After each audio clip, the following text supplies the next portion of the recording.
What is going on, UB Bulls fans? I'm Mike Bunt, joined alongside Carson Gates, and we're ready to talk some week 4 UB football. The Bulls escape Kent State with a very narrow 31-28 victory. Gatesy, way too close for comfort on Saturday afternoon, but at the end of the day, you will take a win in the MAC opener every day of the week. How are you feeling, and what were your thoughts going on Saturday afternoon?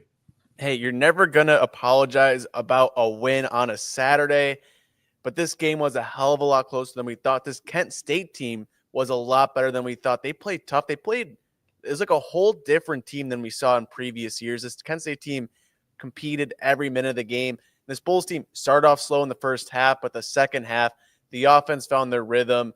The defense, held up just enough that the offense could put up 31 points. The Bulls found a way to win. I think it's a good experience for them too, to be down 14-0 like that and, have that confidence in themselves. They can go out and win. That when we get later in the season, when they're playing Ohio, they're playing Miami, they're in, maybe a MAC championship, they're down, they're not out, and go from there. But Bunty, what were your thoughts when you saw the scoreline, you saw the game? It's like, what is going on with these UB Bulls? Well, it was a really bad game. Let's just say what it was. Yeah. Kent State is one of the worst teams in Division I football. Some would say arguably worse than a lot of FCS teams at the lower level. And yes, you knew they were going to come out motivated, but this was a Kent State team UB beat 43-7 last year at home late in the season. Quarterback making his first career start for the Golden Flashes. And I liked them. UB's offense, horrible start. They fall behind 14-0. Luckily, they scored 10 points right before the half to make it a 4-point game. They jump out to a good start to the third quarter. They take a lead. But then Kent State responds, gets in front with a couple minutes left, and UB needs a touchdown in the final minutes just to take the lead and survive. Way too close for comfort. And honestly, disappointing on both sides of the ball. The run game really struggled for UB in this game, especially early on. The pass game was ugly in the first and second quarter. Luckily, Taquan Roberson eventually found some connections and ended up putting up nice stats thanks to his second half performance. But even defensively, they let Kent State go on a 21-play, 93-yard, 12-and-a-half-minute drive to take the lead in the fourth quarter.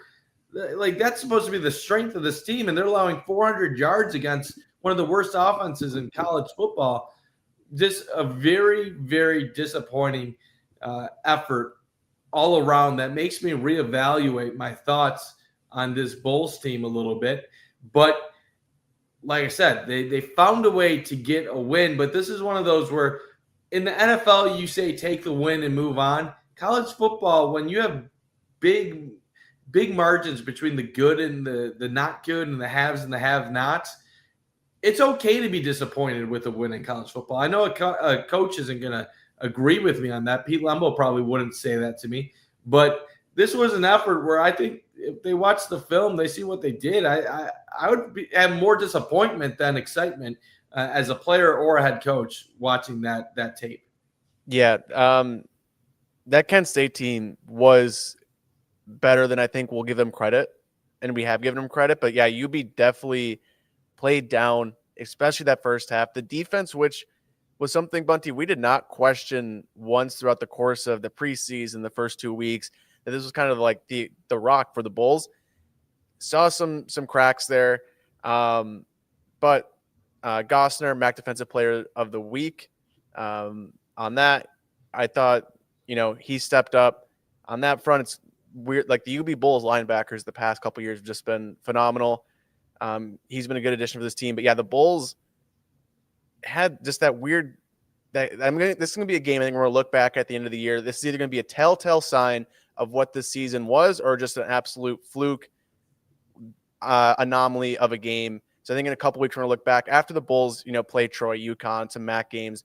This is either going to be, oh gosh, this is going to be a long season for UB, or a game like, wow, the Bulls escaped here, thankfully, and it kind of got their asses ready to go into MAC play. I'll be real. Yeah. I think this UB team is a MAC contender, but I don't think they're as good as what we were hoping they would be prior to the season.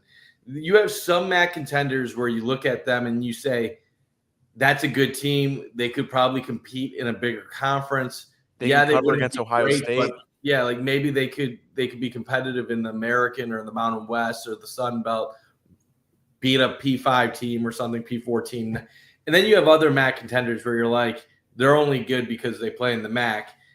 We got to figure out where this UB team is because first game of the year against Minnesota, you have the excuses. You're going up against a Big Ten opponent on the road. Offense was brutal, but the defense kept them in it. Yep. Then you play St. Francis, which is a lower level competition. You're supposed to blow them out. You ran all over them, but the pass game didn't really do much. And then this game early on, Roberson's turning the ball over. He's making sloppy plays, and you're not able to get short yardage gains overall. I'm going to pull up the UB stats overall, and let's go through the box score right now in this ball game. So let's start off with the offense, and we'll give you your thoughts on each player. Tyquan Roberson, 28 of 40, 318, 3 touchdowns and an interception. Also had 53 yards on the ground. LJ Henderson, 15 carries, 75 yards, 5 yards per carry. Nick McMillan, huge game for him. The Buffalo native, 7 catches, 117 yards and a touchdown. Chance Morrow, 6 receptions, 99 yards and a touchdown. Victor Snow, a game-winning touchdown with around a minute and a half remaining.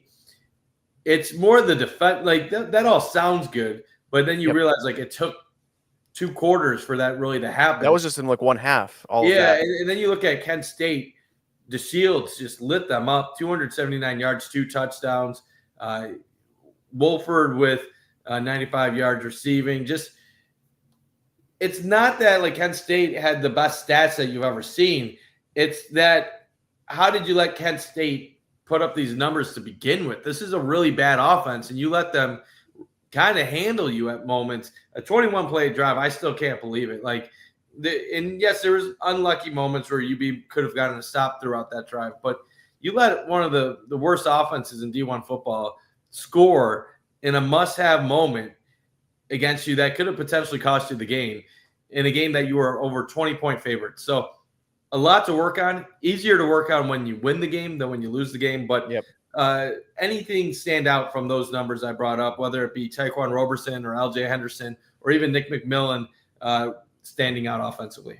I mean, McMillan definitely stood out offensively in that positive way. This is the game we were looking for a while. Bunty, you picked him as your player to watch week 1 against Minnesota. And this is this kind of coming out game for the Bulls of being that guy. But I want to look at, LJ Henderson, 75 yards rushing. The Bulls rushing this season just hasn't been the level we've seen in previous years. And the level I think we're really wanting to see where, you have a Roberson who, learning the offense, has been around. We kind of thought this Bulls rushing would be the backbone of this offense in ways that, we've seen years prior where they can, hit a 60-yard run where they can just rely on the run and then get a pass to Victor Snow, Nick McMillan, something like that.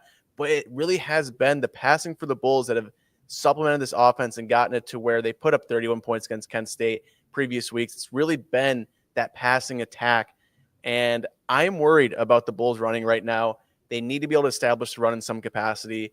They haven't been able to dominate with the run game. So I'm really interested to see how that progresses throughout the season. As the weather gets colder, how's this run game going to really supplement this UB offense? So you can see it on the left part of the screen right now. Our second question, this is going to be a quicker show this week. Are the Bulls legit? Gatesy, I'm going to let you answer that first, and then I will give my thoughts shortly after. Yeah, Bunty, this is definitely a tough one. As of right now, you look at the Bulls' schedule, I think it's really hard to say they're legit. They squeak out a win against Kent State. They look dominant against SFU, a team that's going to go D3 very soon. I think right now, you can't say the Bulls are a legit, contender for the MAC. You cannot say they're legit just based on what they've shown in the games they have. It's early.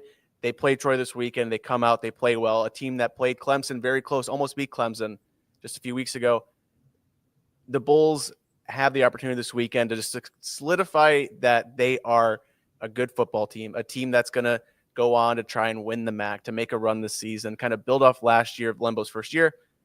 But right now, I don't think you can say they're legit Bunty. Yeah, it's hard. It's tough, man. It's tough. I want to sit here and be like, yeah, this team's awesome. They're going to do great things. I'm with you. I would love to be able to pump them up and say right now they're a contender. They absolutely can be a MAC contender. 100%. 100%. I mean, I would still say they're a MAC contender, but if you say, are they legit? Like that's where the question differs. Are they legit? No. Are they a MAC contender? Yes. And you look at it, every result so far this season has gone based on what you would predict before. So the thing about UB is their schedule it's so weak this year. Even Troy, they're going against Troy's backup quarterback. So UB's 6.5-point favorites because they're going up against a backup quarterback this week. Then they're going against UConn, who obliterated them last year. But UConn just lost on the road to Delaware and blew a game against Syracuse. Oh. After that, you have a 3-game stretch where you're playing EMU, UMass, and Akron. EMU lost to Long Island earlier this year. UMass lost to Bryant earlier this year. Akron has been historically one of the worst teams in college football the last decade. And you end with a tough stretch, Bowling Green Road, Central Michigan Road, then Miami, Ohio home, and Ohio home. So, I say I don't think they're good, but they could beat Troy to get to 3-1. Let's say they split the next 2 games. That gets them to 3-2. EMU, UMass, Akron, they should win all those. They could be 6-2, 4 games left in the season. They split that, you're 8-4. You go 3-1, you're 9-3. So it's funny because I don't think right now, based on what I've seen, that they're a very good team. But I believe on paper they still have every path to get 8 or 9 wins. What I would say is this. Are they in the top half of the MAC? I think that's not even open for debate. They clearly are a top half MAC team right now. Are they in the top third of the MAC? Probably, but not a guarantee. We don't know how they compare against Bowling Green. We don't know how they compare against a Western Michigan or a Miami, Ohio. What I can say with confidence is they are not currently at the level of Ohio or Toledo. They would get whipped right now by either of those schools. And we're both pro UB. We have ties to the program. I do have your green on though, Bunty. And I've covered the players, and I know there's people from UB that watch us, and I don't want to hurt any feelings. But right now, as it stands right now, how they've played the first 3 games of the season, they don't have the scoring to keep up with Toledo or Ohio. And Miami, Ohio has the defense to probably keep them in check. So it's questionable. They're definitely not that tier 1. Maybe you can say tier 2, but they're closer to the Bowling Greens and the Western Michigans of the world than they are the Ohio's, the Toledo's, and we'll see on Miami, Ohio. We never know what they are until MAC play because sometimes this team was last year, Bunty. They went on that run at the end of the season. Same thing could happen here where they play their best football later in the year. And I think right now it's hard to say, with a microphone that this team is going to go on and do these great things when the start of the season has just been so up in the air. Matt, I would do the Maniac, but I do have a haircut scheduled for next week. Sorry to break that. And Bunty, Troy, home of former Whip Bills player. Oh, I know this. This is an easy one. Leotis McKelvin, first-round pick. Wow. Yeah, so that was Matt. You can't get me, man. You cannot get me. Pro Bunty. This bunt never stops. Actually, current Bills player Javon Solomon. Yes. So yes. Multiple Levi. What's his name? Not Levi Wallace. What was the guy? The quarterback. Bills quarterback from Troy. I'm gonna look this up. I'm gonna find this. Do you see Lembo's quote? Levi Brown. So three players that I could name play on the Bills from Troy. So that's a decent amount, I think. Not bad. That's probably more than most Bills fans could off the top of their head. Let's talk about this Troy matchup. Yep. Team that Right now, as it currently sits, 1-2. Kind of everything gone as expected. They beat Nichols, then they lose to Clemson, lose to Memphis. Clemson, they kept it close, only lost by 11. Impressive showing. And I think most group of 5 opponents would take that in a second. Memphis, disappointing loss for them was their starting quarterback, Goose Crowder, got hurt. He's going to be out for this game. Tucker Kilcrease came in the game for him, went 10 of 29 for 65 yards, no touchdowns and an interception.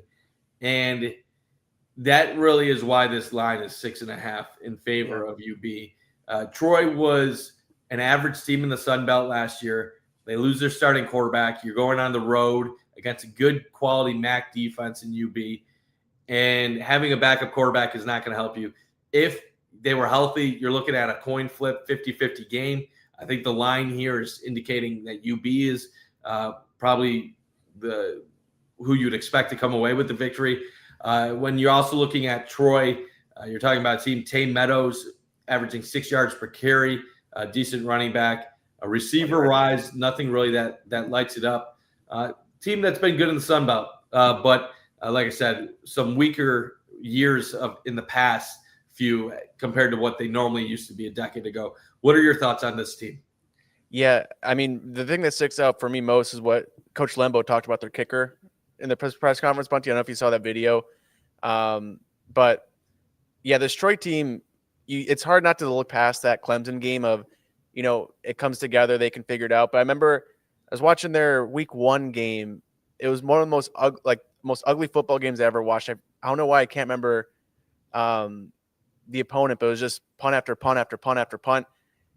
I think this UB team this weekend bounces back from this Kent State game. I think that's kind of what they needed to get their, stuff in order a little bit of a bounce back. That 6.5 line, though, is interesting. That's a bit more than I would have thought based on the Bulls only beating Kent State by 3.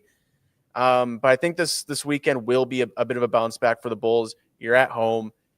You escape Kent State with a win. You can hopefully build off that. You can realize, okay, we need to show up entire game starting on Saturday.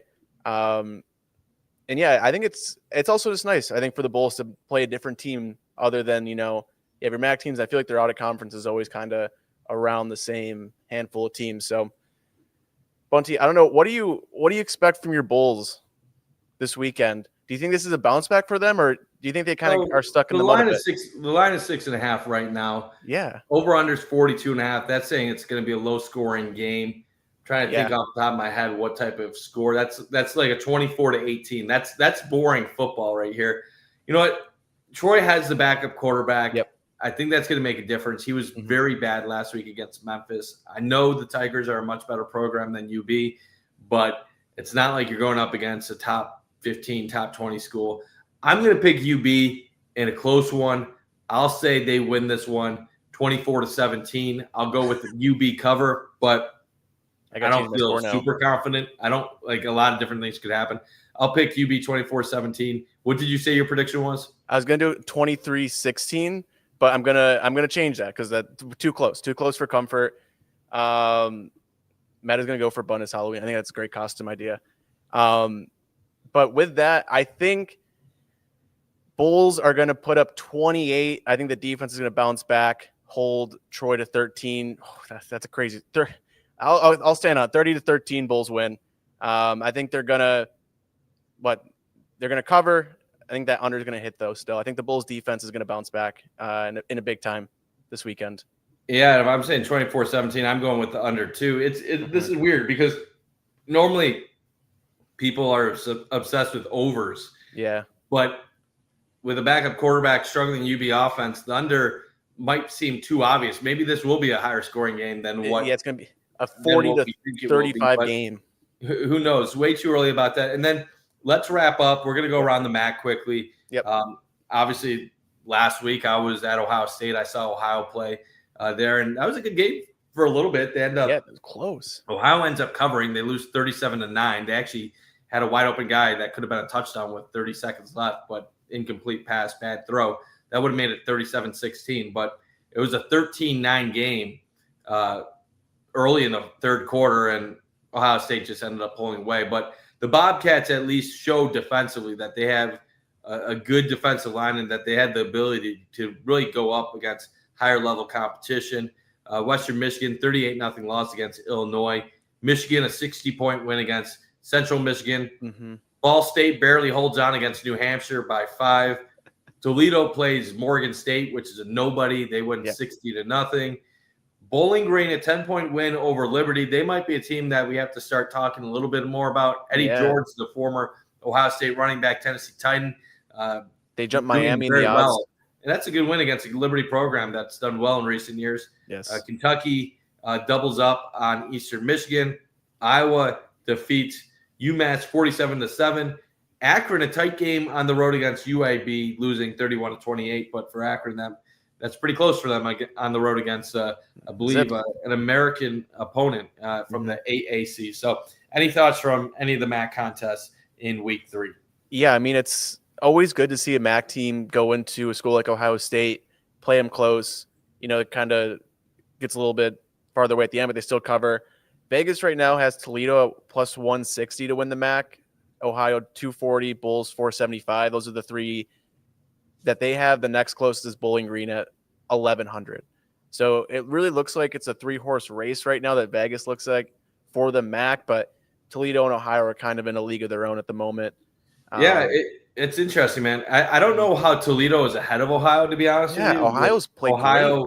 With Ohio beating West Virginia, with their defense looking really solid early on, returning the Parker Navarro, who could be a MAC Player of the Year candidate.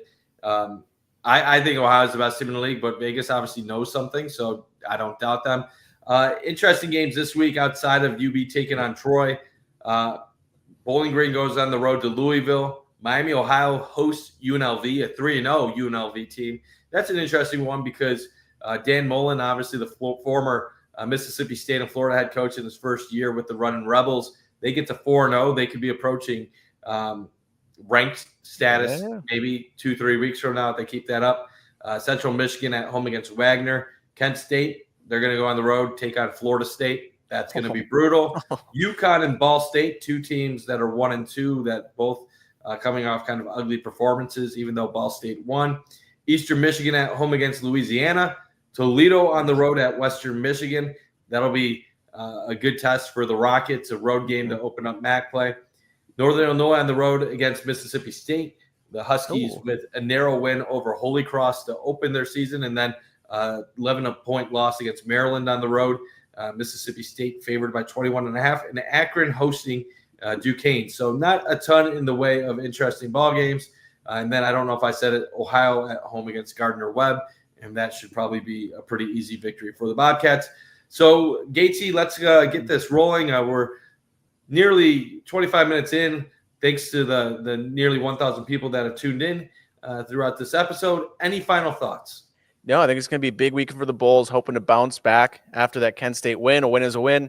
And yeah, I think we'll get a good idea of what this UB team is going to look like after this weekend.